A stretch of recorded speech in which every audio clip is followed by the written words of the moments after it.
نحمده ونصلي ونسلم على رسوله الكريم وعلى آله وأصحابه ومن تبعهم بإحسان إلى يوم الدين. أما بعد، أعوذ بالله من الشيطان الرجيم. بسم الله الرحمن الرحيم. له معقبات من بين يديه ومن خلفه يحفظونه من أمر الله إن الله لا يغير ما بقوم حتى يغيروا ما بأنفسهم وإذا أراد الله بقوم سوءا فلا مرد له وما لهم من دونه من وال. صدق اللہ العظیم. محترم حاضرین مجلس اور میرے عزیز دوستو، اللہ تعالیٰ نے اس دنیا میں انسانوں کی تخلیق کچھ بنیادی نوعی تقاضوں کے ساتھ کی. ان نوعی تقاضوں میں جو انسان کی سرشت میں رکھے گئے، ایک بڑا بنیادی تقاضا انسان کا باہم مل جل کر زندگی بسر کرنا، اس کے اندر مدنیت رکھی گئی. افراد کا آپس میں ایک ایسا تعلق پیدا کر دیا گیا کہ جس کے نتیجے میں اگر ان کے درمیان ایک صالح اور ایک عادل توازن موجود ہو، باہمی تعاون موجود ہو، تو انسانی زندگی میں نہ صرف سہولت پیدا ہوتی ہے بلکہ انسان کی اجتماعی زندگی بھی ترقی کرتی ہے. اور اگر اس مدنیت کے اندر، اس باہمی میل جول کے اندر فساد پیدا ہو جائے، تنازع پیدا ہو جائے، تو پھر انسانی زندگی میں مشکلات آ جاتی اور وہ انسانی زندگی رک جاتی، بجائے ترقی کرنے کے اس میں زوال آ جاتا. اس لیے انبیاء علیہ الصلاۃ والسلام جب دنیا میں آتے ہیں تو ان کے بعثت کے جو مقاصد ہیں ان میں سے ایک بڑا بنیادی مقصد انسانوں کو فاسد مدنیت سے نکال کر ایک صالح تمدن اور اجتماعیت کی طرف لایا. وہ معاشرے کے اندر افراد کے باہمی تعلق کو حقوق پر استوار کرتے، ایک دوسرے کے حقوق کا شعور دیتے اور ان کے درمیان جو باہمی تعاون ہے اس کو مساوی بنیادوں پر متعارف کراتے ہیں اور اس کو فروغ دیتے ہیں. یہی انبیاء علیہ الصلاۃ والسلام کی جو مدنی زندگی ہے، تمدنی زندگی ہے، اس کی بنیادی خصوصیت کہ فاسد تمدن کے خلاف ان کی ہمیشہ جدوجہد ہوتی. تمدن میں فساد اس لیے پیدا ہو جاتا ہے کہ یا تو اس معاشرے کے اندر سرے سے کوئی ضابطہ ہی موجود نہیں ہوتا، کوئی قانون موجود نہیں ہوتا، طاقتور جیسے چاہے فیصلے کرتے ہیں، وہ اپنے جبر کی بنیاد پر، اپنے تسلط کی بنیاد پر، اپنے دھونس و دھاندلی کی بنیاد پر معاشرے پر اپنی خواہشات کو غالب کرتے. یہ بھی فاسد تمدن ہوتا ہے. یا اگر کچھ قوانین بنا بھی لیں تو وہ قوانین، ان کا استعمال وہ بھی چند افراد کے ہاتھوں میں ہوتا ہے،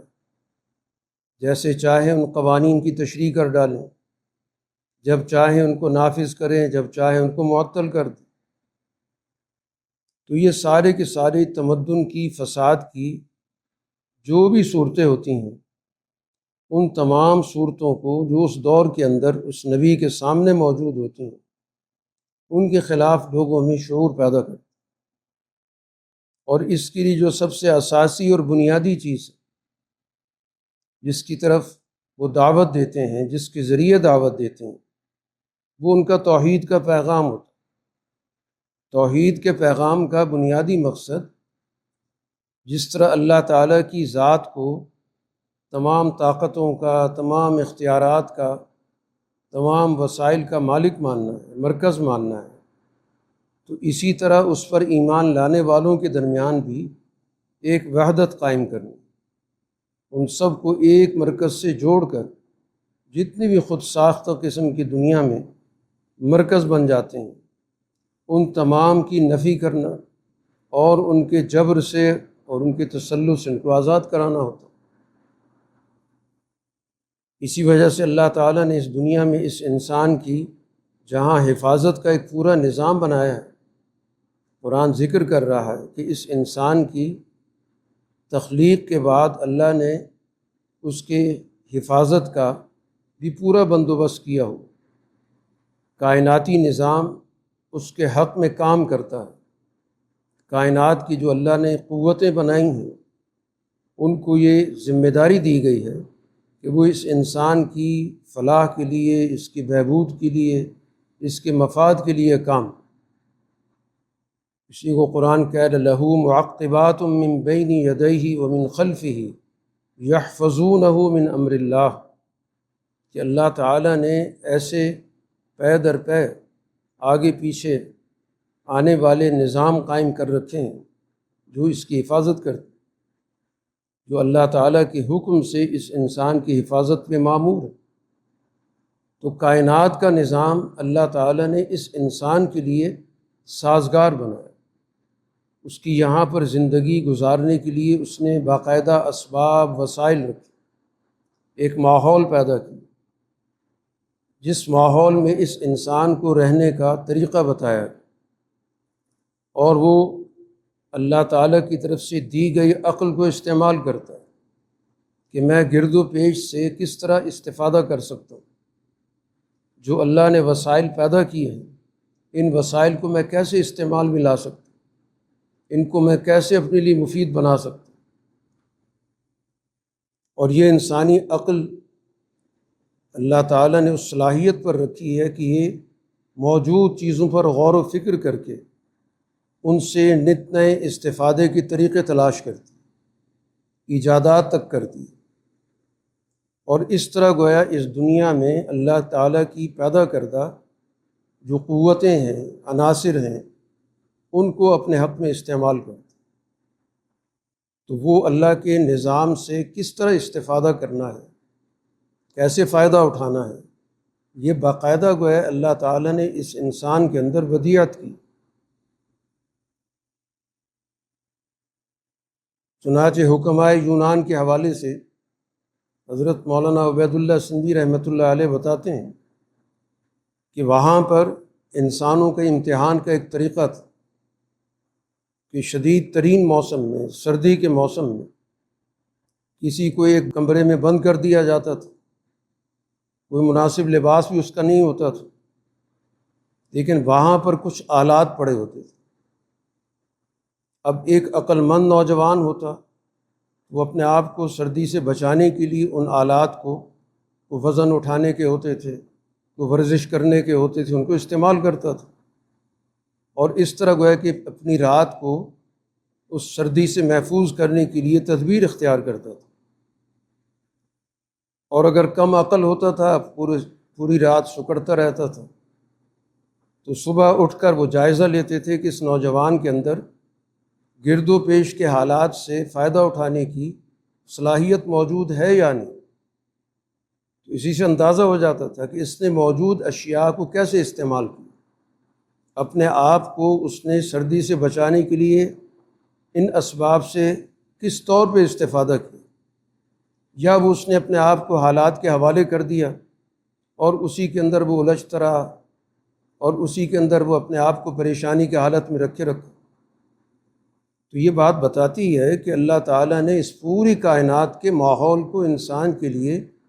سازگار بنا رکھا ہے، اور اس سے فائدہ اٹھانے کے لیے اللہ نے اس کو عقل دی، سمجھ دی کہ ان اشیاء سے کیسے فائدہ اٹھائے۔ اسی کے غور و فکر کی صورت میں دنیا کے اندر نئے علوم ایجاد ہوتے ہیں، نئی چیزیں پیدا ہوتی ہیں۔ جو آج تمدن جہاں تک پہنچا ہے تو اس کا جو صالح پہلو ہے وہ اسی بنیاد پر استوار ہوا کہ ہر دور کے اہل عقل نے ان سے استفادے کی حکمت عملی اختیار کی۔ خرابی وہاں پر پیدا ہوئی کہ اس فائدے کو، اس صلاحیت کو ایک خاص طبقے تک محدود کر دیا، اکثریت کو اس سے محروم کر دیا۔ اس وجہ سے گویا کہ قرآن حکیم میں اس بات کی طرف توجہ دلاتا ہے کہ انسانی معاشرے کے اندر ایک ایسے نظام کا ہونا بہت ضروری ہے کہ جو انسانوں کو برابری کی بنیاد پر قدرتی وسائل سے استفادے کا طریقہ بتائے، اس راستے کی رکاوٹوں کے خلاف اس کے اندر جد و جہد کا جذبہ پیدا کرے، تو پھر جا کر وہ انسان اس دنیا میں ایک بہتر اور ایک صالح زندگی بسر کر سکتا، اور جد و جہد سے ہی مسائل حل ہوتے۔ اب دنیا کے اندر انسانی معاشرے کی تباہی کے جو طریقے ہوتے ہیں ان میں سے ایک طریقہ یہ بھی ہوتا ہے کہ انسانوں کے اندر سے اجتماعیت کو ختم کر دیا۔ اجتماعیت کو ختم کرنے کے کئی طریقے سوسائٹی کے اندر پائے جاتے ہیں، اور ہمیشہ اس طبقے کی طرف سے مسلط ہوتے ہیں جو معاشرے کے وسائل سے فائدہ اٹھا رہا ہوتا ہے۔ وہ لوگوں کے اندر، عام لوگوں کے اندر ایسے جذبات کی پرورش کرتا ہے کہ یا تو ان میں مایوسی آ جاتی ہے اور سوچ یہ پیدا ہو جاتی ہے کہ ہر شخص انفرادی طور پر جتنا کچھ کر سکتا ہے کرے، اپنے آپ کو درست کر لے، اپنی انفرادی اصلاح پہ توجہ دے، گرد و پیش سے اب اس کا کوئی تعلق نہیں رہتا۔ یہ اس مایوسی کا نتیجہ ہوتا ہے جو سوسائٹی کے اندر ایک فاسد اجتماع کے رد عمل میں پیدا ہوتا ہے، اور ایک رد عمل اس صورت میں پیدا ہوتا ہے کہ سوسائٹی کے اندر ہر شخص گویا اس نقطہ نظر سے کام کر رہا ہوتا ہے کہ میں جس سے جتنا فائدہ اٹھا سکتا ہوں مجھے فائدہ اٹھانا چاہیے۔ ایک معاشرے کے اندر فوضویت کی، انتشار کی، انارکی کی کیفیت پیدا ہو جاتی، اور پورا معاشرہ گویا کہ ایک دوسرے سے الجھ پڑتا۔ جو آج ہمارا معاشرتی الجھاؤ ہے، سیاسی الجھاؤ ہے، معاشی الجھاؤ ہے، اس کی بنیادی وجہ اجتماعیت کا فقدان ہے کہ اجتماعیت کو جب تباہ کر دیا جائے تو پھر اس سوسائٹی کے اندر لازمی طور پر لا قانونیت پیدا ہوتی ہے، کوئی قانون نہیں ہوتا۔ اور بدقسمتی یہ ہوتی ہے کہ جن کے ہاتھوں میں نظام ہوتا ہے سب سے پہلے وہ لا قانونیت کو پیدا کرتے، جن کے ذمے یہ تھا کہ وہ معاشرے کے اندر کسی قانون کی پابندی کریں، پاسداری کریں، خود بھی اس پر عمل کریں، دوسروں سے بھی عمل کروائیں۔ لیکن ہوتا یہ ہے کہ اس قانون کی آڑ میں وہ سوسائٹی کے اندر ایک ایسا ماحول پیدا کر دیتے ہیں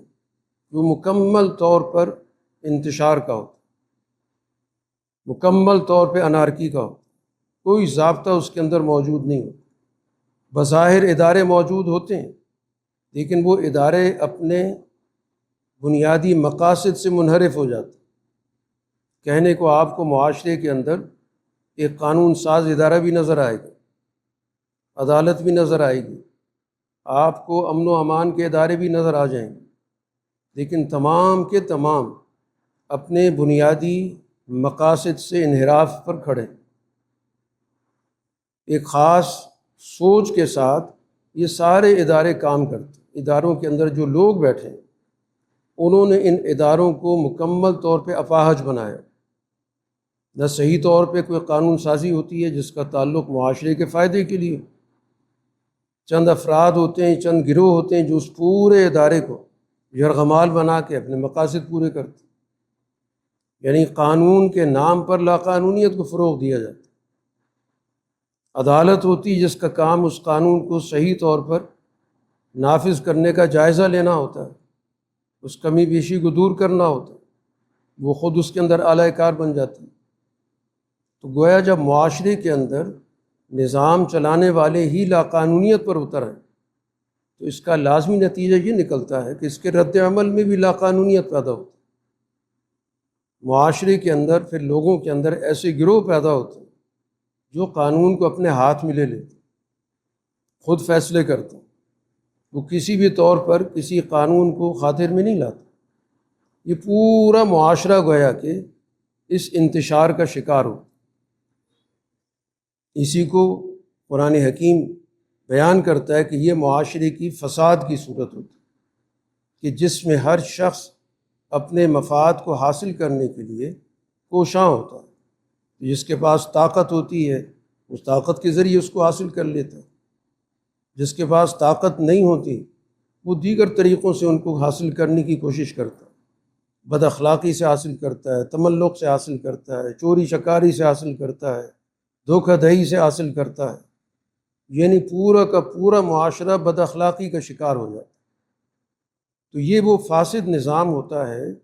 کہ جس کے خلاف ہر دور کے اندر انبیاء علیہ الصلاۃ والسلام آ کر اجتماعی صلاحیت کے بنیاد پر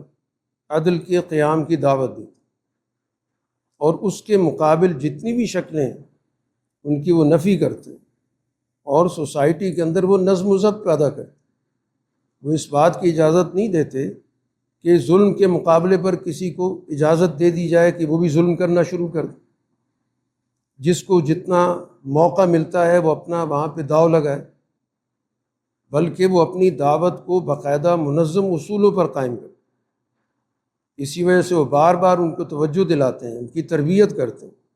کہ کسی بھی صورت میں انہوں نے جذبات میں آ کر فیصلے نہیں کرنا، اپنے اوپر پوری طرح قابو رکھنا۔ اسی نبی دنیا میں آ کر جب اپنے نصب العین کا تعارف کراتا ہے تو اس نصب العین کے قبول کرنے والوں میں ایک نظم پیدا کرتا، ایک اجتماعیت پیدا کرتا، وہ ہر قسم کے ظلم کا مقابلہ کرنے کی ان میں صلاحیت پیدا کرتا۔ وہ اس بات کا بار بار انہیں سبق یاد دلاتا ہے کہ کسی بھی صورت میں انہوں نے بغیر کسی نظم اجتماعی کی کوئی اقدام نہیں اٹھا۔ اسی کو قرآن و سنت کی زبان میں صبر کہا گیا۔ صبر کا مطلب اپنے اوپر قابو رکھنا،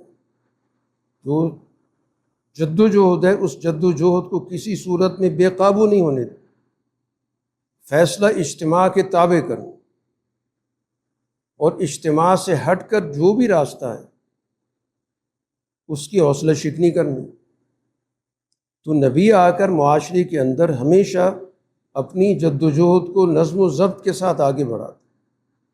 اور بار بار گویا توجہ دلاتا ہے کہ کسی صورت میں انہوں نے کوئی بھی قدم رد عمل میں آ کر، اشتعال میں آ کر، جوابی اقدام کے طور پر، جوابی دفاع کے طور پر بھی اختیار نہیں کرا۔ جو بھی معاملہ ہوگا وہ نظم کے ذریعے ہو۔ اسی کو قرآن حکیم نے کہا کفوا ایدیکم واقیموا الصلاۃ وآتوا الزکاۃ، کہ دشمن کے مقابلے پر ابھی تم نے کوئی بھی قدم نہیں اٹھانا، لیکن اپنے اندر اجتماعیت پیدا کرو، اقامت صلاۃ کے ذریعے اپنے اندر تنظیم پیدا کرو، صف بندی پیدا کرو، اپنے اندر زیادہ سے زیادہ اپنے معاملات کو اپنے جذبات کی بجائے اپنے عقل و شعور کے تابع بنو، اپنے اندر ایک اجتماعی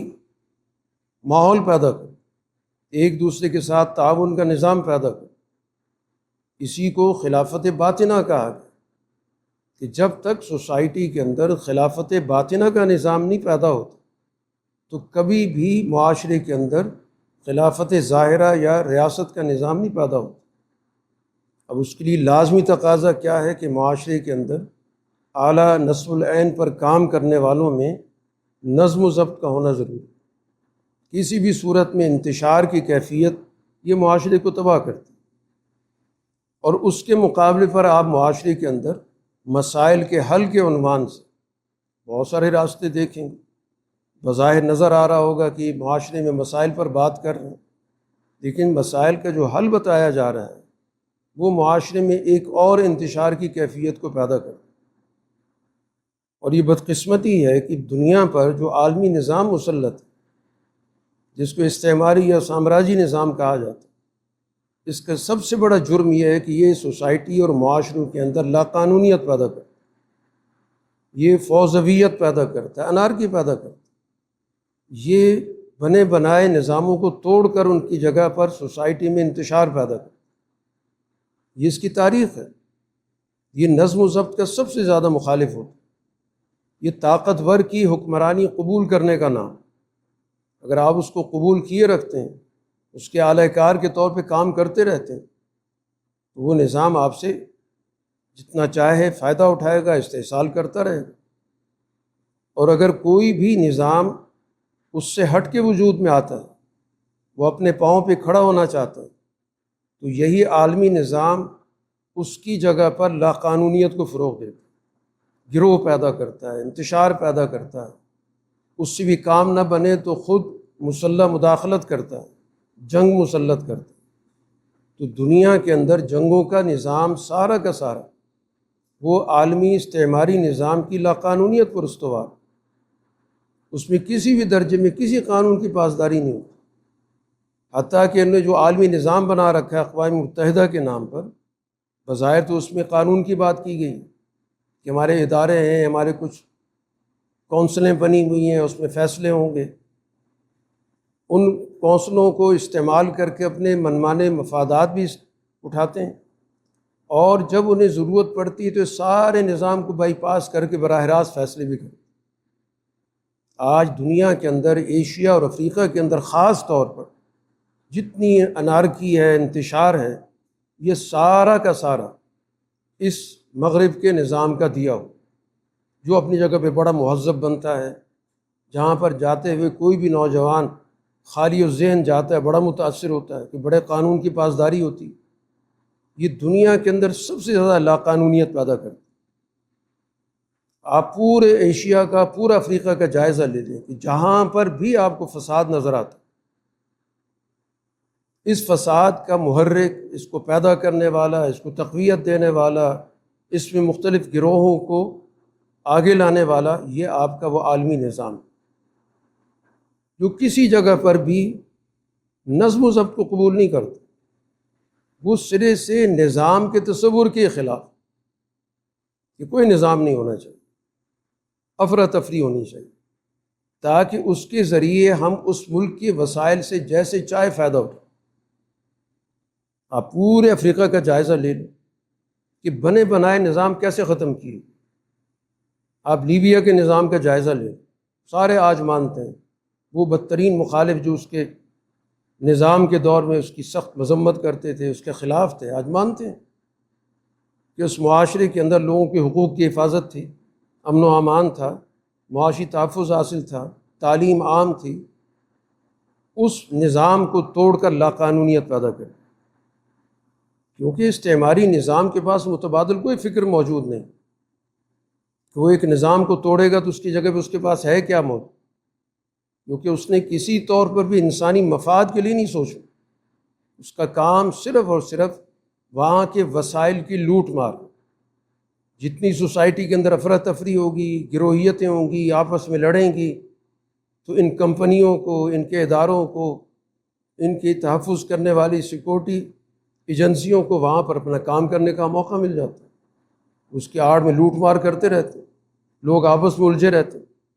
آج لیبیا کے اندر 2 وہاں پہ حکومتیں بنی ہوئی، آپس میں الجھی ہوئی ہیں، اور بدقسمتی یہ ہے کہ امریکہ اور اس کے حواری، جس میں کئی آپ کے مسلم ممالک بھی شامل ہیں، کوئی ایک گروہ کے پیچھے، کوئی دوسری گروہ کے پیچھے۔ تو یہ دنیا کے اندر لاقانونیت جہاں پر بھی آپ کو نظر آئے گی، یہ استعماری نظام کی خصوصیت ہے۔ نظام اس کو قطعاً پسند نہیں، سوائے اس کے کہ اس کا غلبہ ہو، اس کی تابعیت اختیار کر لی جائے، اپنی رائے کو ختم کر دیا جائے، اس کے اعلی کار کے طور پہ کام کیا جائے، جیسے وہ اپنے ملکوں میں کر رہے ہیں۔ اس کے اپنے ملک کے اندر بھی جبر کا نظام، کمپنیوں کا نظام، وہ صرف دکھاوے کے لیے کچھ ناٹک انتخاب کا ہو جاتا ہے، کچھ جلسے جلوس ہو جاتے ہیں، تاثر یہ دیا جاتا ہے کہ رائے کی بڑی آزادی۔ بات ہے جہاں پہ فیصلے ہوتے ہیں وہاں تک کس کی رسائی؟ تو آج پورا کا پورا جو افریقہ جل رہا ہے، ایشیا کے اندر افراتفری ہے، یہ سارا کا سارا وہ انتشاری عناصر ہیں جو عالمی سطح پہ کام کریں کہ اس کے ذریعے ان ملکوں میں ان کی مداخلت بڑھ جاتی، کیونکہ وہاں پہ روک ٹوک کوئی نہیں، وہاں کے وسائل پہ قبضہ ہے، وہاں سے معدنیات لوٹی جا رہی ہیں، وہاں پر باقاعدہ اپنی سیکورٹی فورسز بھیج کر ان وسائل کی نگرانی کی جا رہی ہے، ان کو وہاں سے نکالا جا رہا ہے، اور دنیا بد امنی کے اندر، یہی آج صومالیہ کا حال ہے، یہی سوڈان کا حال ہے، جہاں جہاں بھی کوئی بنے بنائے نظام تھے ان کو توڑا گیا، جو بھی ان کے خلاف فرد جرم تھی اس فرد جرم کی بنیاد پر نظام کو توڑ دینا، افراتفری پیدا کرنا، یا تو آپ اس کی جگہ پر کوئی بہتر نظام رکھتے ہوں تو پھر بھی کوئی جواز بنتا ہے، اور بہتر نظام کب بنتا ہے؟ جب باقاعدہ آپ کا ایک انسانیت گیر نظریہ موجود، اس قوم کے حوالے سے تمام افراد کو، تمام طبقات کو مساوی بنیادوں پر نظام میں شریک کرنے کا آپ کے پاس باقاعدہ نظم و ضبط موجود، قومی بنیادوں پر وہاں پر کوئی اجتماعی نظام موجود، اور وہ اجتماعی نظام جدوجہد کے ذریعے اس سوسائٹی کے فاسد نظام کی جگہ پہ صالح نظام قائم کر دے، تو ایک نظام کو ایک نظام ریپلیس کرتا ہے تو پھر تو صورتحال بہتری کی طرف جاتی ہے۔ لیکن جب ایک نظام کو آپ لاقانونیت کے ذریعے ختم کرتے تو یہ سوسائٹی کی سب سے بڑی مستقبل کے حوالے سے تباہی ہوتی، اور یہی فارمولہ پوری دنیا کے اندر لگایا جاتا ہے، کیونکہ جو نظام مسلط ہوتا ہے وہ خود لاقانونیت پر استوار ہوتا ہے، اس کا کوئی ضابطہ نہیں ہوتا، اس کا کوئی طریقہ کار نہیں ہوتا، طاقتور کی حکمرانی ہوتی ہے، طاقتور اس ادارے کو جو اس نے معاشرے کے اندر بنا رکھا ہوتا ہے اپنے مفاد کے لیے استعمال کرتا ہے۔ اب اس لاقانونیت کے جواب میں بھی لاقانونیت پیدا ہوتی ہے، سوسائٹی کا یہ رد عمل ہوتا ہے کہ ہمیں بھی جہاں موقع ملے ہم بھی قانون کو توڑیں گے۔ جو آج عام معاشرے کے اندر ہم قانون توڑنے کی شکایتیں سنتے ہیں اور کرتے ہیں، تو وجہ یہی ہے کہ سوسائٹی کا جو مجموعی نظام ہے وہ خود قانون پر عمل نہیں کرتا، جو قانون اس نے خود بنا رکھا ہے۔ تو لاقانونیت کی بنیاد پہ جب نظام استوار ہوگا تو لازمی طور پر معاشرہ بھی لاقانونیت کو ہی اختیار کرے، اسی کے نتیجے میں سوسائٹی کے اندر رد عمل بھی اسی طرح کا ہو، اسی نوعیت کا ہو۔ تو یہی بات سمجھنے کی ہے کہ اس طرح کا رد عمل تو اس نظام کے حق میں ہے،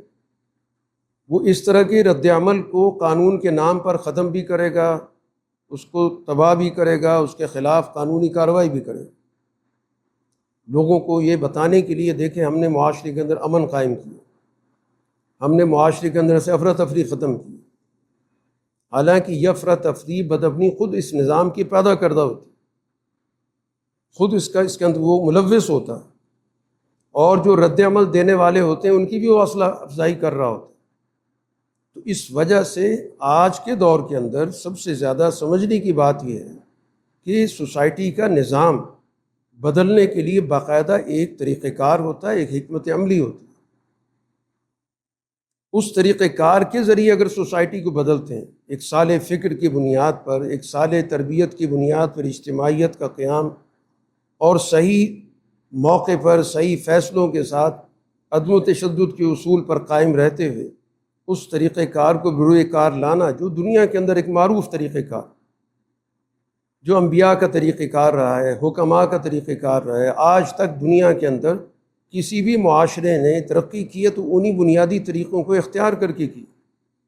اس سے ہٹ کر محض جذبات کی بنیاد پر گفتگو کرنا، رد عمل کی بنیاد پر گفتگو کرنا، حکمت عملی کے بغیر کوئی کام کرنا، اس سے تو ہمیشہ معاشرے کے اندر جو موجود نظام ہوتا ہے اسی کو تقویت ملتی۔ اس وجہ سے آج ہمیں اس پوری حکمت عملی کا جائزہ لینے کی ضرورت ہے جو پورے مشرق وسطیٰ پر، افریقہ پر، آپ کے اس ایشیائی علاقے کے اندر استوار کیا گیا۔ یہ ہے انارکی کا نظام، جس کو باقاعدہ تقویت دی جاتی ہے، جس کو باقاعدہ پروان چڑھایا جاتا ہے، اور اس کے ذریعے بیرونی مداخلت کے لیے بڑے سازگار مواقع ہوتے ہیں، جیسے چاہے اپنے قوانین نافذ کر دیں، جیسے چاہے آپ سے معاہدات کر لیں، جب چاہے جس گروہ سے بھی اپنے مذاکرات، مفاہمت، سمجھوتے کرنا چاہے کر لیں۔ کیا وجہ ہے کہ وہ عالمی استعماری امریکی برطانوی جو یورپ کا نظام ہے، وہ آپ کے ملک کی ہر جماعت سے تعلق رکھتے، ہر ایک سے اس کے رابطے ہوتے، کس بنیاد پر ہوتے؟ کہ حکومت کا حکومت سے تعلق تو سمجھ میں آتا ہے، دیگر جماعتوں سے تعلق کس بنیاد پر ہوتا؟ دیگر گروہوں سے کس بنیاد پہ تعلق ہوتا؟ دیگر اداروں سے کس بنیاد پہ تعلق ہوتا؟ در حقیقت معاشرے کے اندر وہ تمام افراد سے رابطے رکھ کر اس معاشرے کی جو بنیادی نوعیت ہے، اس کا جو تانا بانا ہے، اس میں اس کی مداخلت ہوتی ہے، وہ انتشاری کیفیت پیدا کرتی ہے۔ اس لیے آج کی جو سوسائٹی ہے، اس میں چاہے نظام کے نام پر حکومتیں جو کام کر رہی ہیں، اور چاہے ان کے مقابلے پر جو کام ہو رہا ہے، جو رد عمل کی بنیاد پہ ہو رہا ہے، جو ان حکومتوں کے مظالم کے مقابلے پر اپنی جگہ پر کوئی نہ کوئی جواز بھی رکھتا ہو، لیکن جو طریقہ کار ہے اس سے موجود نظام کو تقویت کے علاوہ کچھ نہیں ملتا۔ تو اس لیے اس بات کو سمجھنا ہے کہ جو قرآن حکیم ہمیں بتاتا ہے کہ ان اللہ لا یغیر ما بقوم حتی یغیروا ما بانفسہم، کہ اللہ تعالیٰ کے ہاں معاشروں کی تبدیلی کا ایک قاعدہ اور ضابطہ ہے کہ وہ سوسائٹی اپنے آپ کو تبدیل کرے۔ تبدیلی کا طریقہ کار ہے جو دنیا کے اندر موجود ہے، جس کے اساس پہ دنیا کے اندر تبدیلیاں آتی ہیں، قومیں زوال سے نکل کے عروج کی طرف جاتی ہیں۔ وہ طریقہ کار کا اصول اگر نہیں اختیار کریں گے تو ظاہر ہے اللہ تعالیٰ تو اس دنیا کے اندر قوانین اور اصولوں اور سنت اللہ کے بنیاد پر فیصلے کرتے ہیں۔ براہ راست اللہ تعالیٰ کی طرف سے معاملات میں مداخلت نہیں ہوتی۔ قوموں کو تغییر اور تبدیل کے لیے اپنے آپ کو خود تیار کرنا ہوتا ہے۔ تو تغییر یا تبدیل یا نظام کو بدلنا یہ ایک باقاعدہ ایک علم ہے، اس کے باقاعدہ اصول ہیں، اور وہ اصول انبیاء علیہ الصلاۃ والسلام کی زندگیوں کے مطالعے سے، بالخصوص رسول اللہ صلی اللہ علیہ وسلم کی سیرت کے مطالعے سے ہمارے سامنے آتا ہے کہ مکہ مکرمہ کے اندر آپ کی جد و جہد کس نوعیت کی۔ آپ نے وہاں کے غلط نظام کے مقابلے پر کسی بھی طور پر یہ دعوت نہیں دی کہ جو شخص جیسے چاہے جو چاہے کرتا پھرے۔ لا قانونیت نہیں پیدا ہونی، اس معاشرے کے اندر ہونے والے ظلم کا مقابلہ کیا، اس کو برداشت کیا، اس کے خلاف صبر کی تلقین، لیکن کسی کو اس بات کی اجازت نہیں دی کہ وہ کسی تشدد کے جواب میں بھی تشدد، جس کا اپنے طور پر ایک جواز بھی ہوتا ہے کہ آپ کسی نے حملہ کیا آپ اس کا جواب بھی دیتے، لیکن یہاں پہ رسول اللہ صلی اللہ علیہ وسلم کا جو مشن تھا وہ 13 سال کا، وہ مکمل انسانی مزاج کو ایک تربیتی میکنزم میں ڈھالنے کا تھا کہ ہم نے فیصلہ اجتماعی کرنا، ہم نے کسی بھی طور پر انفرادی جذبات کی بنیاد پہ فیصلے نہیں کرنا۔ اس لیے رسول اللہ صلی اللہ علیہ وسلم مکے میں رہتے ہیں، نظام چل رہا ہے اپنی جگہ، لیکن اس کے خلاف آپ شعور دیں۔ جن کو شعور مل جاتا ہے ان کے اندر آپ اس کی مقابلے کی صلاحیت پیدا کرتے، ان کے اندر مزاحمت کی قوت پیدا کرتے، اور اس طرح گویا کہ وہ پورے کی پوری ایک جماعت ایک نظم و ضبط میں ڈھل جاتی، وہ آپ کے اشارے پہ کام کرتے، کوئی بھی جذبات میں آ کر اقدام نہیں کرتے۔ حالانکہ یہ وہ لوگ ہیں جو جنگجو ہیں، ان کی ماضی کی تاریخ لڑنے بڑھنے کی، یہ کئی مہینے لڑنے والے لوگ، یہ چھوٹے چھوٹے مسئلے پر انا کے پیچھے یہ زندگیاں قربان کرنے والے لوگ تھے، لیکن جس نے آپ کے فکر کو، آپ کے نصب العین کو قبول کر لیا، وہ ایمان لے آیا، تو پھر اس نے اپنے آپ کو مکمل طور پہ آپ کے نظم و ضبط کا تابع بنا۔ وہ لڑنے جھگڑنے والے لوگ اس موقع پر گویا کوئی اقدام نہیں کرتے۔ تو سوسائٹی کو بدلنے کا ایک سسٹم، ایک طریقہ کار ہوتا ہے۔ یہ افراتفری پیدا کر دینا معاشرے کے اندر، اور جس کے نتیجے میں نظام کو تو کوئی نقصان نہ پہنچے، نظام چلانے والے تو اس سے متاثر نہ ہو، اس کا سارا وبال عوام پہ آتا ہو، تو جس سے سوسائٹی جو پہلے مسائل کے شکار ہو، ہم ایک اور مسئلہ اس پہ مسلط کر دیتے۔ یہ وہ حکمت عملی ہے جو سوسائٹی کے اندر مختلف جماعتیں اختیار کر، مسائل تو ہیں، مشکلات بھی ہیں، اس کے خلاف رد عمل بھی ہے، لیکن ان کو صحیح طریقہ کار سمجھانے کی بجائے ان کو ایک ایسے راستے کی طرف لے کے جانا جس سے ان کے مسائل کی نوعیت مزید خراب ہو جائے۔ تو یہی وہ افراتفری ہے جو سوسائٹی کے اندر ایک غلط نظام کے نتیجے کے طور پر بھی پیدا ہوتی ہے، اور عالمی نظام اس طرح کے افراتفری کو پسند کرتا ہے کہ اس میں اس کے مداخلت کے راستے کھل جاتے ہیں، اس کو پھر وہاں پر مداخلت کر کے امن و امان کے نام پہ آ کے بیٹھ جانا، لوگوں کے مسائل کو حل کرنے کے نام پہ آ کے بیٹھ جانا، کہ اس کے لیے آسان ہو جاتا۔ تو آج اس پوری دنیا کا ہمیں مطالعہ کرنے کی ضرورت ہے، اور خاص طور پر یہ ایشیا افریقہ کے اندر جہاں بڑی اکثریت مسلمانوں کی پائی جاتی ہے، وہاں پر یہ جو افراتفری کا نظام ہے اس کا جائزہ لینے کی ضرورت ہے کہ وہاں پر نظام توڑے گئے، بڑے خوبصورت نام رکھے گئے، یہ عرب اسپرنگ ہو رہا ہے، بہار آ رہی ہے، اس بہار نے ساری سوسائٹیوں کو برباد کر دیا۔ جو بھی مدعا بیان کیا گیا تھا وہ اپنی جگہ پہ درست ہوگا، لیکن بات یہ ہے کہ آپ ایک تبدیلی کو ایک افراتفری سے بدلنا چاہتے ہیں تو اس سے معاشرے کو بجائے آگے بڑھنے کے وہ مزید پیچھے چلا جاتا ہے۔ جہاں جہاں بھی آپ کی یہ بہاریں آئی ہیں ان سب کا جائزہ لے لیں، کیا تباہی پھر گئی ہے وہاں۔ آج سوڈان کے اندر 2 باقاعدہ فوجیں آپس میں لڑ رہی، تباہی پھری ہوئی ہے، کروڑوں آدمی اس کے اندر مختلف مصیبتوں کا شکار ہے، قحط سالی ہے وہاں، اور دنیا وہ تماشا دیکھ رہی ہے، دونوں فریقوں کو اسلحہ دے رہی ہے، مختلف وہاں پہ پہنچے ہوئے ہیں مختلف کمپنیاں جو وہاں کی معدنیات پہ قبضے کر رہی ہیں، جس علاقے کے اندر جس فوج کا اثر ہے اس کے ساتھ معاہدہ کر کے وہ اپنا کام کر رہی ہیں، لوٹ مار مچی ہوئی۔ یہ جتنا بھی آپ کا اس وقت پوری دنیا کے اندر افراتفری پھیلی ہوئی ہے، یہ در حقیقت وہی لاقانونیت، انتشار ہے، فوضویت ہے۔ اسی کو سمجھنے کی ضرورت ہے کہ یہ عالمی نظام جو دنیا کا ہے یہ کسی جگہ باقاعدہ انسانی بنیادوں پر سسٹم نہیں قائم کرنا چاہتا، نظام نہیں قائم کرنا چاہتا، یہ دنیا کے اندر بدترین جہالت، بدترین تعصب، بدترین لڑائیاں اور بدترین جبر پیدا کرتا، اور اس طرح کے ماحول میں وہ کام کر رہا کہ رد عمل لوگوں کے اندر ظاہر ہوتا ہے، اس رد عمل کو بھی اپنے مقاصد کے لیے استعمال کرتا۔ آپ پوری پٹی کو دیکھ، عراق کا نظام تتر بتر کر کے رکھ، اور اس کو پھر قانونی حیثیت دے دی کہ صدر ہمیشہ کرد ہوگا اور فلاں شیعہ ہوگا اور فلاں سنی ہوگا، جس طرح لبنان کو تقسیم کر رہے، اور ان کو آئینی حیثیت دے رکھی۔ اب بظاہر آئین ہے لیکن سب سے بڑی لاقانونیت جو قومی تشخص ہے وہ اگر ان بنیادوں پہ تقسیم کر دیا جائے کہ کس فرقے سے آدمی پیدا ہوگا، کس نسل سے آدمی جو ہے حکومت میں آئے گا،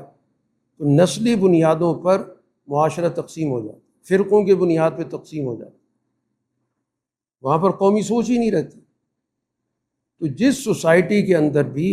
یہ عالمی نظام مداخلت کرتا ہے وہاں پر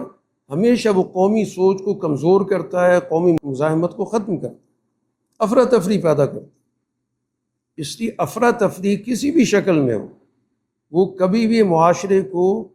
بھلائی کی طرف نہیں لے کے جا سکتا، چاہے وہاں پر کوئی نظام ظلم کا موجود ہے، جبر کا موجود ہے، اس کے خلاف افراتفری پیدا کر دی جائے تو یہ افراتفری تو باہر کی طاقتوں کے لیے بڑی ہی حوصلہ افزا ہوتی ہے، ان کے لیے تو جنت ہوتی ہے، اس کے ذریعے ان کا اسلحہ بکتا ہے، اس کے ذریعے مداخلت ہوتی ہے، اس کے ذریعے وہاں کے وسائل پہ قبضہ ہو جاتا ہے، ان کی پالیسیاں ان کے ہاتھ میں چلی جاتی ہیں۔ اس وجہ سے گویا پورے شعور کے ساتھ سوسائٹی کے اندر حالات کو سمجھنے کی ضرورت ہوتی ہے کہ معاشرے کو کیسے بدلا جاتا ہے، اس کا طریقہ کار کیا ہوتا ہے۔ یہ کوئی طریقہ نہیں ہے کہ آپ ایک مسئلے کی بنیاد پہ اعلان کر دیں کہ سینکڑوں جگہ پہ ہم لوگوں کو جمع کر کے راستے بند کر دیں گے، اس سے اس نظام پہ کیا اثر پڑے سوائے اس کے کہ عام آدمی جو پہلے دیگر مسائل کا شکار ہے ایک اور مصیبت میں اس کو گرفتار کرے۔ اگر ہمیں بہت شوق ہے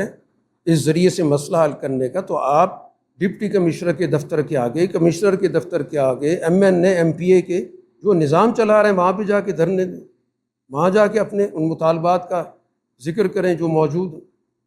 ایک عام چلنے والی شاہراہ کو بند کر کے بیٹھ جائیں، اس سے کس کو نقصان پہنچے، کون متاثر ہو؟ تو ہمارے عقل و بصیرت نام کی تو چیز بہت کم پائی جاتی، تو کبھی بھی افراتفری کے ذریعے کسی بھی سسٹم کو نقصان نہیں پہنچتا، بلکہ وہ نظام اس کے ذریعے تقویت پاتا ہے۔ اسی وجہ سے قرآن حکیم اس چیز کو واضح کر رہا ہے کہ ہر شخص گویا کہ اپنے طور پر سوچے، اپنے گروہی مفاد کے لیے سوچے، اپنا منشور بنا لے۔ اس طرح کبھی سوسائٹی نہیں تھی۔ بل یرید کل امرئ منہم ان یؤتی صحفا منشرہ، اگر ہر شخص چاہے کہ میرا ایک علیحدہ دستور ہونا چاہیے، میں اس پہ چلوں گا، ہر گروہ اپنا دستور بنانا شروع کر دے، ہر نسلی گروہ، مذہبی گروہ وہ گویا کہ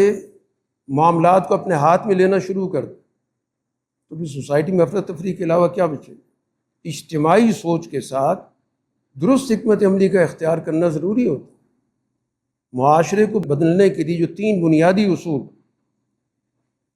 علماء حق بیان کرتے ہیں اور حکماء حق بیان کرتے ہیں، ایسے اصول ہیں کہ جو پوری دنیا کے اندر تسلیم شدہ ہیں۔ انہی اصولوں پر ہی اگر معاشرے کی تبدیلی کا کام کیا جائے گا تو نتائج نکلیں گے۔ کہ سب سے پہلے تو آپ اپنا بنیادی فکر، بنیادی نصب العین طے کریں کہ ہے کیا، مسئلہ کیا ہے، سوسائٹی کا جو بنیادی خرابی ہے وہ ہے کیا چیز، پہلے اس کا تو تعین کریں۔ کیا ملک کا قانون خراب ہے، ملک کا آئین خراب ہے، یا اس سے کہیں بڑھ کر ملک کا نظام خراب ہے، اور نظام کہہ کس کو رہے؟ کیونکہ کئی الفاظ معاشرے میں چل رہے ہوتے، ہر آدمی اس کی اپنی تشریح کر رہا ہوتا۔ تو بنیادی خرابی اس ملک کے اندر وہ نوآبادیاتی نظام کی ہے، وہ اس غلامی کے نظام کی ہے جو انگریز یہاں پہ مسلط کر کے گیا، اور اس کے تحفظ کے لیے اس نے پورا تانا بانا بنایا۔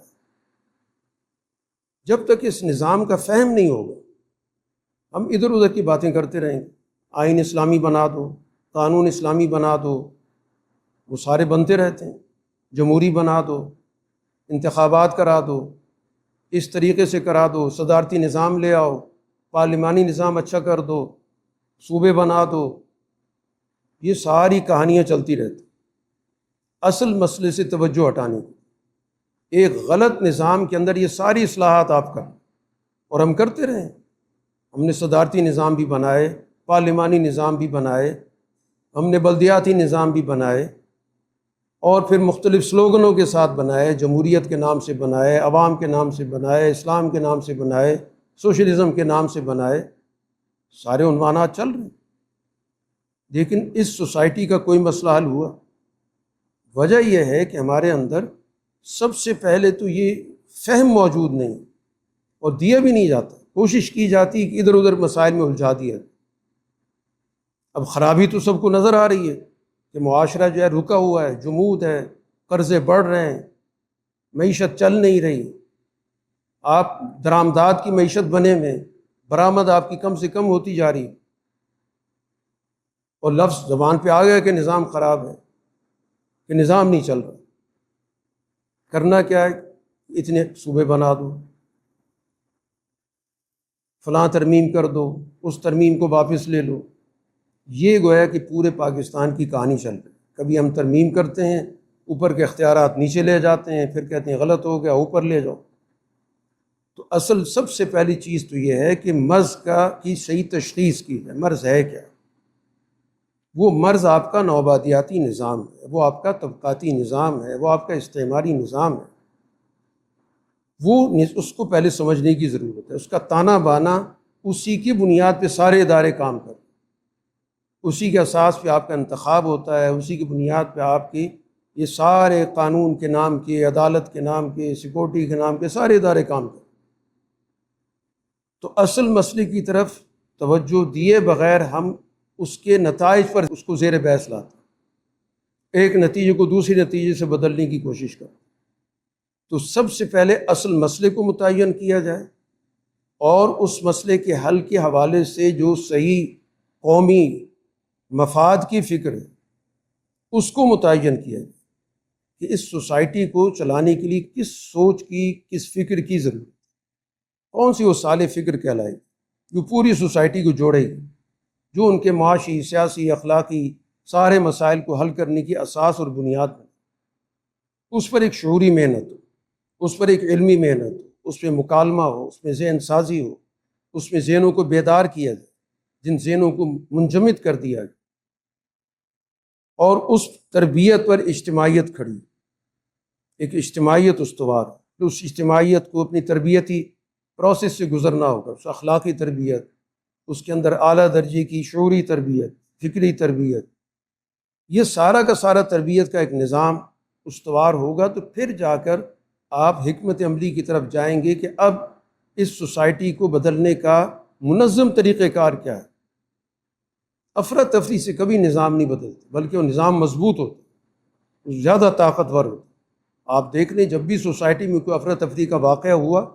تو آپ کا موجود نظام مزید مضبوط ہو، کیونکہ عام آدمی ظاہر بدامنی کو نہیں پسند کرتا، افورڈ ہی نہیں کر سکتا، اس کو روزمرہ کی زندگی بسر کرنی۔ اگر اس کی روزمرہ کی جو معاشی سرگرمیاں معطل ہو جاتی ہے، اس کو ظاہر ہے اس طرح کی کوئی سرگرمی پسند نہیں۔ تو اس لیے یہ افراتفری کا، فوضویت کا نظام، اس کو سمجھنے کی ضرورت ہے کہ یہ دنیا کا جو عالمی نظام ہے وہ اس طرح معاشروں کو لڑاتا ہے، الجھاؤ پیدا کرتا ہے، گروہ پیدا کرتا ہے، اور وہ گروہ ایک دوسرے کو اپنا دشمن سمجھ کے لڑتے رہتے ہیں۔ جیسے آج پاکستان کے اندر لڑائی ہو رہی ہے، جس قدر دہشت گردی ہو رہی ہے، ہم اس کی فگر ہی پڑھ رہے ہیں، تعداد اب پڑھی جا رہی ہے۔ پہلے ہم افراد کی تعداد پڑھتے تھے کہ اتنے افراد اس کے اندر جہاں بحق ہو گئے، اب تعداد آتی آج دن میں اتنے حملے ہو گئے، یعنی اب حملوں کی تعداد ہمیں بتائی جا رہی ہے، یہ افراتفری کی صورتحال۔ تو اس وجہ سے گویا کہ سوسائٹی کو اس لاقانونیت سے دور رکھنے کی ضرورت ہے، اور اس طرح کے معاملات جب بھی سوسائٹی کے اندر پیدا ہوتے ہیں تو پھر ظاہر بات ہے کہ بیرونی مداخلت کے راستے بہت کھلتے ہیں۔ ویسی پوری دنیا کے اندر جاسوسی کی بنیاد پر معاشروں کے اندر مداخلت چل رہی ہے، تو ہمارے اس خطے کے اندر تو اس سے بھی زیادہ جاسوسی کے بہت سارے ادارے کام کر رہے ہیں۔ تو اس وجہ سے آج کے نوجوان کو حالات کو صحیح تناظر میں سمجھنے کی ضرورت ہے، اور اس کا صحیح حل تلاش کرنے کی ضرورت ہے۔ جذباتی بنیادوں پر، نمائشی بنیادوں پر جو حل دیے جاتے ہیں وہ صرف لوگوں کو وقتی طور پر تو شاید تسلی دے دیتے ہوں کہ اگر ایک نوجوان پورا دن گلا پھاڑتا رہے، نعرے لگاتا رہے، تو ظاہر ایک ہفتے تک اس کو تسلی رہتی کہ میرا کتھارسس ہو۔ یہ تو صرف اس نظام کو بچانے کے طریقے ہوتے کہ اس کے ذریعے لوگوں کے اندر ایک جو بے چینی کی کیفیت ہے اس کو تھوڑی دیر کے لیے دور کر دیا۔ تو اس وجہ سے ہمیں حالات کو صحیح طور پہ ادراک کرنے کی ضرورت ہے، اور پوری دنیا کے نظام پہ نظر رکھنے کی ضرورت ہے، کیونکہ دنیا کے اندر کوئی بھی ملک عالمی نظام سے کٹ کے تو کردار ادا کرتا نہیں۔ اس لیے عالمی نظام جو اس وقت دنیا پر مسلط ہے، اس کی ساری حرکتوں پہ ہماری نظر ہونی چاہیے کہ کس طرح اس نے دنیا کو دھیڑ رکھا ہے، کس طرح دنیا پہ اس نے جنگیں مسلط کر رکھی ہیں، کس طرح وہ علاقوں میں مداخلت کرتا ہے۔ اگر کسی خطے کے اندر ممالک موجود ہیں، ان کے جو معاشی مسائل ہیں، ان کے معاشی مفادات ہیں، وہ مل بیٹھ کے طے کریں۔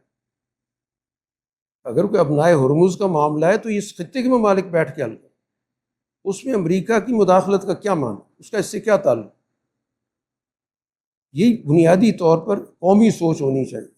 کہ جس جگہ کا مسئلہ ہے وہاں کے ملک بیٹھ کے حل کریں، جو بھی وہ حل کرنا چاہتے ہیں، جو بھی طریقہ کار سوچتے ہیں۔ کسی اور کو مداخلت کرنے کا اختیار نہیں دیا جا سکتا کہ ہم اس کی حمایت کرنا شروع کر دیں کہ جو فلاں علاقے کے اندر مسئلہ بنا ہوا ہے، لہٰذا اس بڑے ملک کو، اس چودھری کو وہاں پر بھیج دیا جائے۔ اس نے جہاں بھی مداخلت کی، پوری تاریخ کا مطالعہ کر کے دیکھ، اس کی مداخلت سے کسی ملک کا نظام اپنے پاؤں پہ کھڑا ہوا ہے، اس کو ترقی ملی ہے، اس کو اپنے وسائل سے استفادہ کرنے کا موقع ملا ہے۔ آپ اس کی ساری تاریخ پڑھیں گے تباہی و بربادی کی، چاہے وہ لیبیا کا نظام ہو، چاہے وہ عراق کا نظام ہو، چاہے کسی بھی ملک کا آپ نظام لے لیں، ہر ملک جہاں بھی اس کی مداخلت ہوئی، اور یا آج بھی جہاں مداخلت کر رہا ہے، آج آپ لبنان کا حال دیکھ لیں، صومالیہ کا حال دیکھ لیں، سوڈان کا حال دیکھ لیں، اور اس نے گویا کہ اسٹیٹ کے اندر اسٹیٹ پیدا کرنی شروع کر، چھوٹے چھوٹے ملک پیدا کرنے شروع کر۔ ابھی صومالیہ کا ایک حصہ علیحدہ کر کے ایک اور ملک بنا دیا،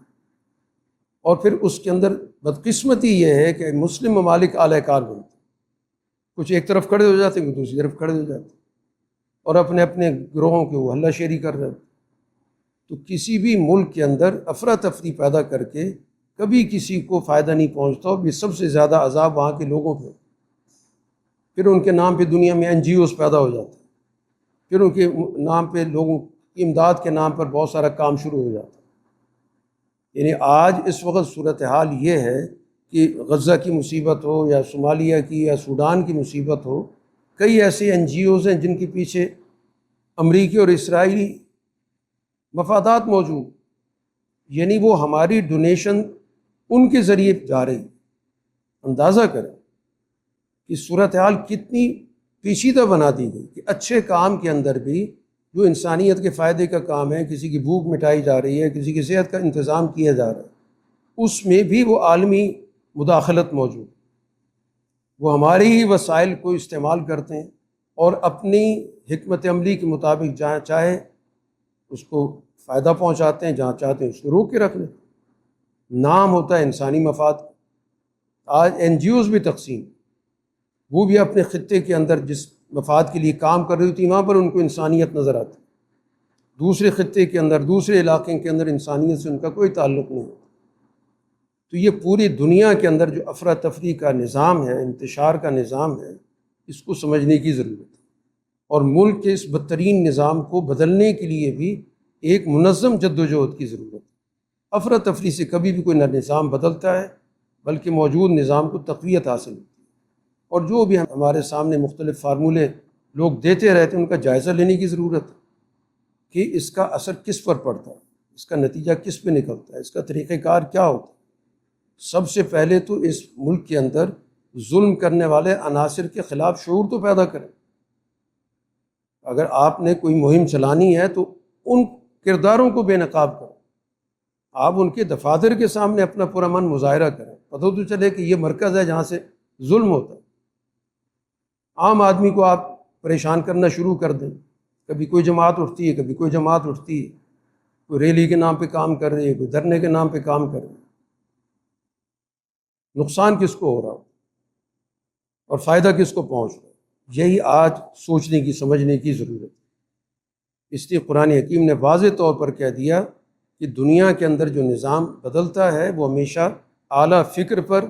سب سے پہلے اعلیٰ درجے کی جو اجتماعیت پیدا ہوتی اس سے ہوتی،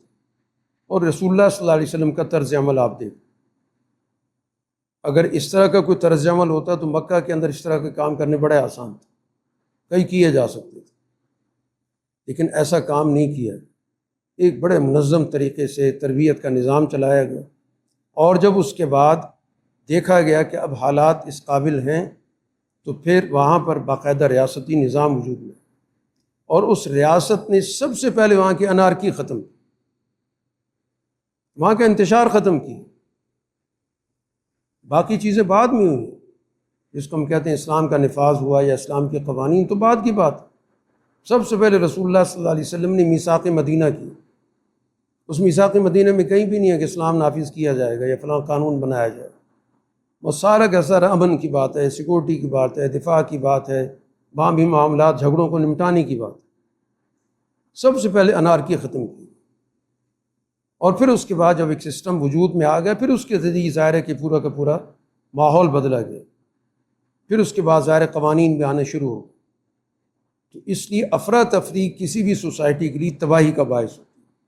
وہ کبھی بھی کسی معاشرے کی فلاح کا ذریعہ نہیں ہوتی، اور نہ اس کو انقلاب کہا جاتا، اس کو کبھی بھی انقلاب نہیں کہا جا سکتا۔ جو معاشرے کے اندر فساد، افراتفری، جھگڑا پیدا کیا جائے، اس سے لوگوں کے حالات کو مشکل سے مشکل تر کر دیا جائے، اور اس کو نام دیا جائے کہ ہم انقلاب کے لیے جدوجہد کریں۔ انقلاب تو نام ہے بنیادی طور پر ایک منظم فکر پر، کہ پہلے فکر بھی منظم ہو، افراتفری نہ ہو، کہ یہ فکر سماج میں کیا نظریہ رکھتی ہے، معاش میں کیا نظریہ رکھتی ہے، سیاست میں کیا رکھتی ہے، اخلاق میں کیا رکھتی ہے، روزمرہ کی زندگی کے اس کے کیا تقاضے ہیں، تو پھر جا کر اگلا نتیجہ نکلتا ہے۔ آج ہماری انفرادی زندگی کے اندر بھی انتشار پیدا کر دیا۔ آج ہم اپنی زندگیوں کا جائزہ لے لیں کہ اس نظام نے ہماری جو انفرادی زندگیاں ان کو بھی تباہ کر دی۔ کیا آج ہمارے سونے کا ٹائم مقرر ہے،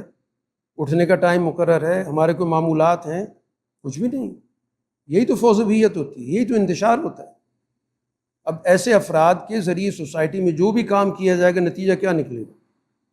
تو اس وجہ سے ہمیں اس فکر کے خلاف ذاتی دائرے سے لے کر اجتماعی دائرے تک کام کرنے کی ضرورت ہے۔ اپنے آپ کو منظم کریں، اپنے اوقات کو منظم کریں، اپنی صلاحیتوں کو منظم کریں، اپنے اعمال کو منظم کریں، اپنے اجتماعی تقاضوں کو منظم کریں۔ ہر چیز کو گویا کہ نظم و ضبط میں لانے کی ضرورت ہے۔ تو نظم و ضبط والی قوت ہی لاقانونیت کو توڑتی ہے، اور وہی گویا کہ ایک افراتفری والے فاسد نظام کو ریپلیس کر سکتی ہے۔ تو ہمیشہ نظام کو نظام سے بدلنے کی سوچ ہونی چاہیے۔ فاسد نظام کو بھی ایک صالح نظام سے بدلا جاتا ہے۔ فاسد نظام کو کبھی بھی افراتفری سے اور اس طرح کی اعمال سے نہیں بدلا جاتا، اس لیے کسی بھی نظام کے اندر خلل پیدا کر دینا بڑا آسان کام ہو، لیکن ایک صحیح نظام قائم کرنا یہ یقیناً جدوجہد چاہتا ہے، محنت چاہتا ہے، اس کے لیے قربانی چاہیے ہوتی ہے، اس کے لیے ظاہر ہے کہ اچھی خاصی انسان کو اپنے اوپر پابندیاں عائد کرنی ہوتی ہیں۔ تو اس وجہ سے آج سب سے پہلی ضرورت ہے کہ ہم معاشرے کی تبدیلی کی صحیح جو سائنس ہے اس کو سمجھیں، اور سیرت کی روشنی میں سمجھیں کہ رسول اللہ صلی اللہ علیہ وسلم نے پورا نظام کیسے بدلا، معاشرہ کیسے بدلا، جاہلیت کو آپ نے کیسے علم اور اخلاق کے معاشرے میں تبدیل کر دی۔ وہ اسوہ ہے۔ اس سے ہٹ کے جو بھی راستے اختیار کیے جاتے ہیں اس سے موجود نظام کو ہی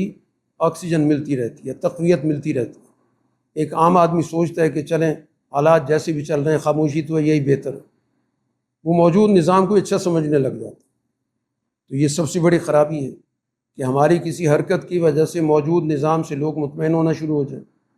یا اس کو غنیمت سمجھنا شروع کر دیں۔ تو اس وجہ سے آج کے نوجوان کو بہت زیادہ باشعور ہونے کی ضرورت ہے،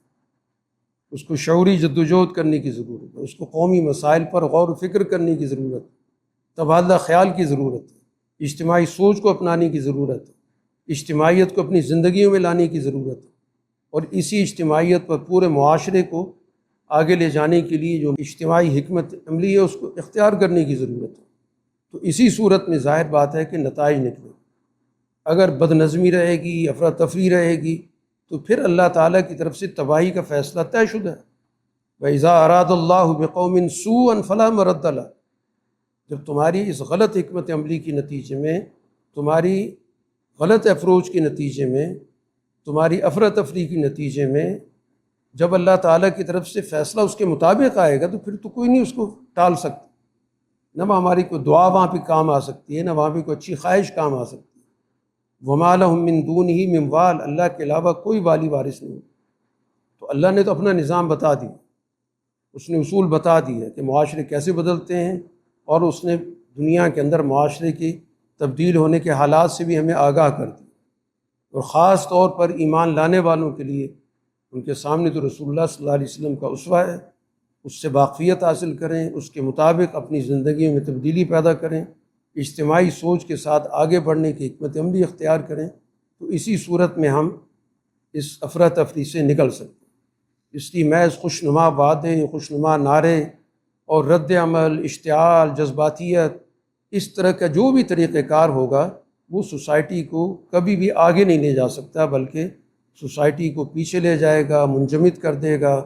برائی کو قبول کرنے کے لیے انسان کے اندر آمادگی پیدا کر دے گا۔ اللہ تعالی ہمیں صحیح معنوں میں شعور عطا فرمائے، سمجھ عطا فرمائے، حالات کا صحیح ادراک عطا فرمائے، صحیح حکمت عملی کو سمجھنے کی توفیق عطا فرمائے۔ وآخر دعوانا ان الحمد للہ رب العالمین۔